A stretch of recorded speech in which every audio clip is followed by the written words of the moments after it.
Hey guys, welcome to part 2 of giving Warframes Pokemon types.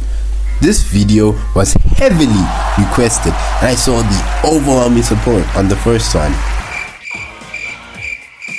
All jokes aside, consider watching the first one because it takes me a really long time to make each video.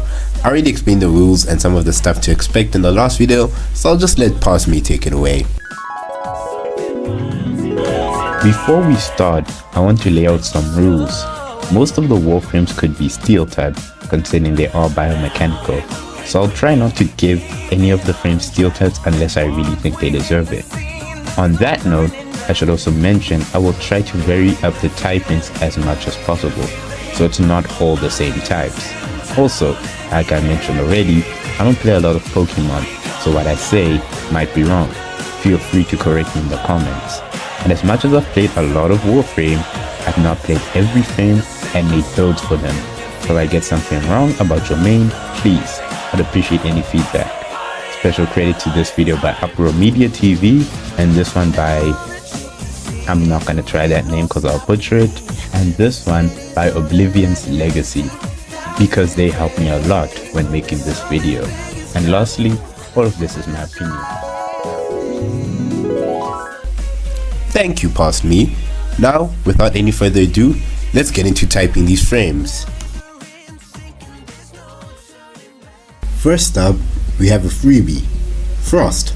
He's a pure ice type. No explanation needed. Next up is the Glass Queen, the savior of Cetus, Gara. Gara has glass-focused abilities, and from what I understand, there are some glass-like abilities in-game, but I want to take a different approach. I think Gara should be ground and fire. Ground represents the sand and the fire beat it up, and that gives you glass. Plus, her 4 is her literally covering her enemies in molten glass. So I think this is a fair typing. Next up is the speedy boy, Gauss. At first, I was going to make him ice and fire type because of the thermal thunder and his manipulation of kinetic energy. But I changed the typing to pure electric because electric Pokemon deal with energy and speed. Plus, the fastest Pokemon is an electric type. So, the fastest character in game should be a pure electric type. Also, fun fact, Gauss Prime was the first Prime I ever got and still one of my favorite frames to this day. Next is Gauss's bestie, Grendel. Now, Grendel's whole thing is being a glutton, and a lot of his abilities focus on his stomach. He can eat people, spit them out, and so on. So the first typing I gave him is Poison type, because the ability description mentions toxic bio, which is enough for me.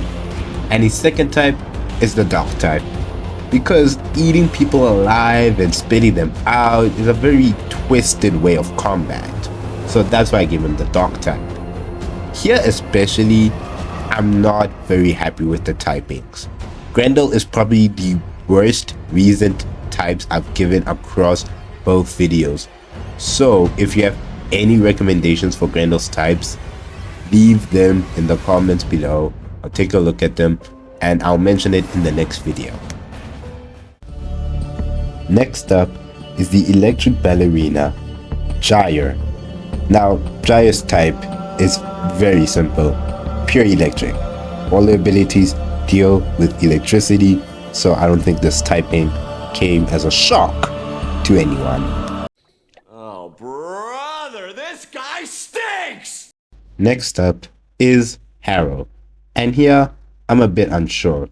His abilities are kinda dark, and the Chains of Harrow's quest brought a bunch of trauma to players, but like at the same time, he provides a lot of support for his team, which makes me want to give him the fairy type, but he also binds his enemies in chains, which makes me want to lean to steel.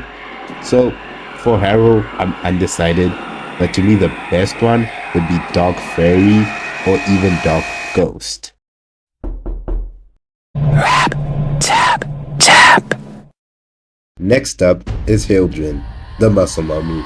She is one of the tankiest frames, so I need to give her a strong defensive type to fit. And of all the types, Steel fits the best. Now Steel is not per se the tankiest type, but it is a tanky type that does fit Hildryn. All the other types would not make sense to give to her, so Hildryn ends up with the Steel type. I wouldn't be opposed to giving her the Electric type as well, because she has like energy constructs and her whole thing is shield, which is typically an energy based thing. I also could see reasoning for flying because of her one ability that lets her fly, but it's not central to her vibe and kit as a character, which is again what I'm basing a lot of these typings off. Next, we got another easy one. Hydroid. Pure water type. No explanation needed. Swiftly moving on. Now, we have Boros Crush. Inaros.